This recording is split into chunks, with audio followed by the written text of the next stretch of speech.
cow, that's a long time ago now. I'm trying to think. It was good. We stayed healthy, which is the most important part to me. I don't think we have any serious injury concerns at this point, which is positive. Got a lot of reps out of it and getting guys really, to me, we're kind of transitioning. This week's a big transition week into getting ready for the game. Out of training camp, because training camp really ended last week. Saturday morning ended training camp. In my mind, that practice, and now it's kind of transition week this week between training camp and game week, and and guys learn how to be on a scout team, how to kind of get a little bit more game specific with things instead of just overall installations and all those things. But we're going to still get some situational work, some of that stuff to get cleaned up. This week, look at everything we haven't done, and then transition full go into next week's game week, because it's a tricky transition. I mean, for what will it be, 25 and 15?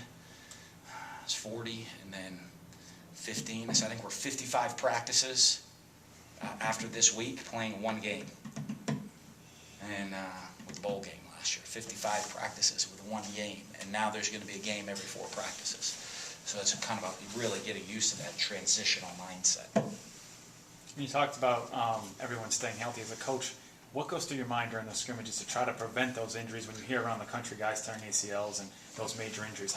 Can you prevent it, or how do you? That's a fine line, You got to manage your team. You got to get them ready to play. You got to be physically ready to play. You got to physically be tough. And injuries happen. Injuries are, unfortunately, are a part of the game. You're hoping you're not doing things to put guys in adverse situations, but you can have an ACL with a guy jogging down the field at practice and just plans wrong. It's probably dangerous going to class. You roll your ankle off the side of the curb or something like that. Any of those type of situations can be dangerous. So you just, what you're hoping to do is to avoid preventable injuries.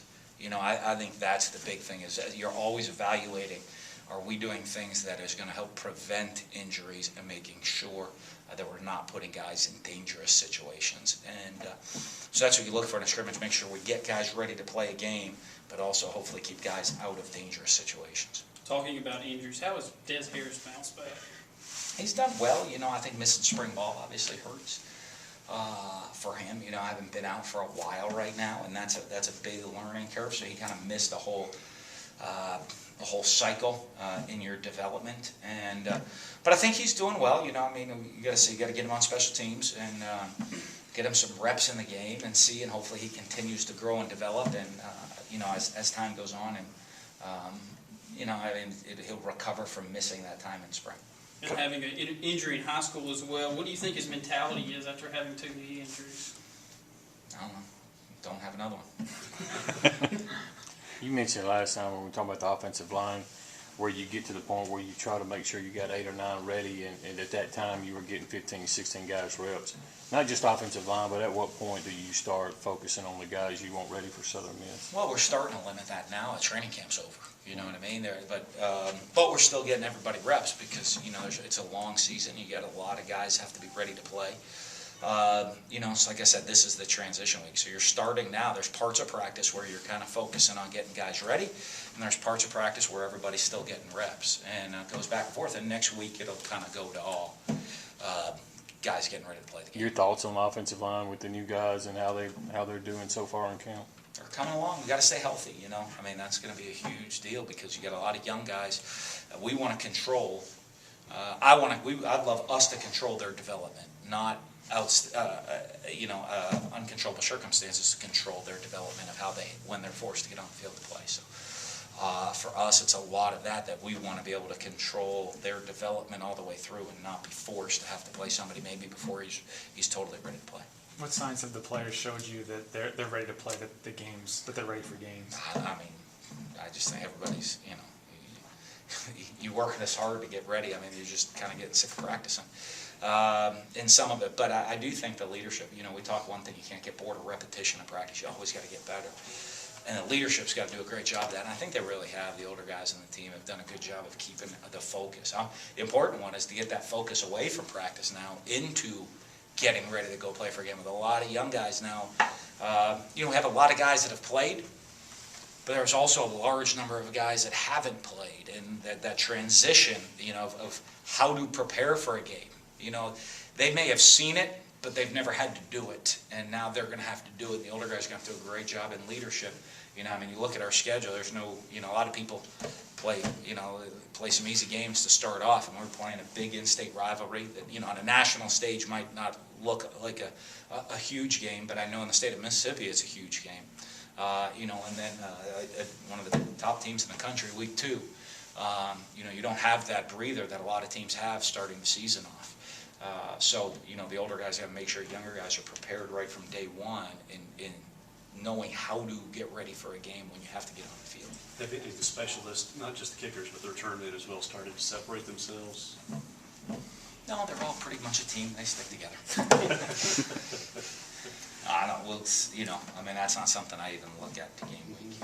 We get a statistical analysis of every kick, everything that's made, and then make a decision in game week. Have you seen with Fitzgerald, obviously can play this year and battling for that number 2 role, have you seen his mindset kind of change forcibly or already change by itself? No, you got to have the right mindset to even have a chance to play quarterback. So I thought that's been pretty good. I think you're seeing a different grasp of the offense. There's no more guessing. There's no more just trying to make plays. You better know what you're doing, how you're doing it, and why you're doing it. And but he's going to be one of those guys. Right now he's got to get ready to go be the starting. He's a starting quarterback. He could be a snap away from being the starter. And has never prepared for a game. He's watched last year how guys prepared for a game, but he's never personally prepared for a game. And so there's a lot that goes into that and making sure that you're ready to get to hit the field and play. Through the 40, 50 practices in the offseason, how satisfied are you heading into the game planning for Southern Miss? I'm never satisfied with anything. I always want to be better. But I'm not disappointed.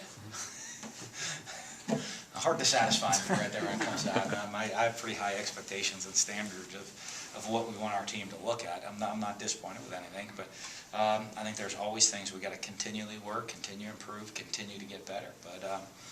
But I like our team. I know it's tough to sort of project what individuals are going to do once the season starts, but just as a person, it seems like Nick James has kind of made some strides lately. Yeah, he's come a long way as a player. And his program development, he's had a lot to change. Socially, a lot to change academically, a lot to change physically, and a lot to change as a football player. But if you look at somebody, if you see overall change in a human being like that, he's someone that's really bought into the program to me. Now, not saying he's arrived, but I think he's bought into the program, and you've seen how it's changed every aspect of his life. That's really, in the end, that's what the program's about. Is the program here at Mississippi State is about developing young men to become champions in life, and and we talk about that all the time. If we get the opportunity to win a championship, fantastic. Get the opportunity to go be an NFL player, fantastic. But the program is about developing you to be a champion in life, and developing you and teaching you lessons and give you a foundation of success for every aspect of your life for the rest of your life. And if we accomplish that, and the young men buy into that, and they've accomplished that, then they've succeeded in the program. What have you seen from the defense with learning Manning's system and getting comfortable with it from the spring to training camp? What carryover? I think there's carryover, obviously, a lot from what we've done in the past to a point, and then there's the subtle differences, and it's just, with new faces. So there's some guys, obviously, the transition is pretty simple. Saying, hey, we're tweaking this way just a little bit. That's easy for some older veteran player like a Kendrick Market, a Fez Calhoun, Will Redmond, Ryan Brown that's played a lot of football. Beniquez Brown that's played a lot of football. They understand the game. The young guys, they're looking okay. It's almost like starting new because they hadn't mastered any, the original aspect of it, and now they're learning just the tweak of it. So it's really just learn how to do it this way now, and you don't have a foundation of anything to build on from the past because you're kind of a new guy. And, and then learn how to apply that and get ready to hit the field.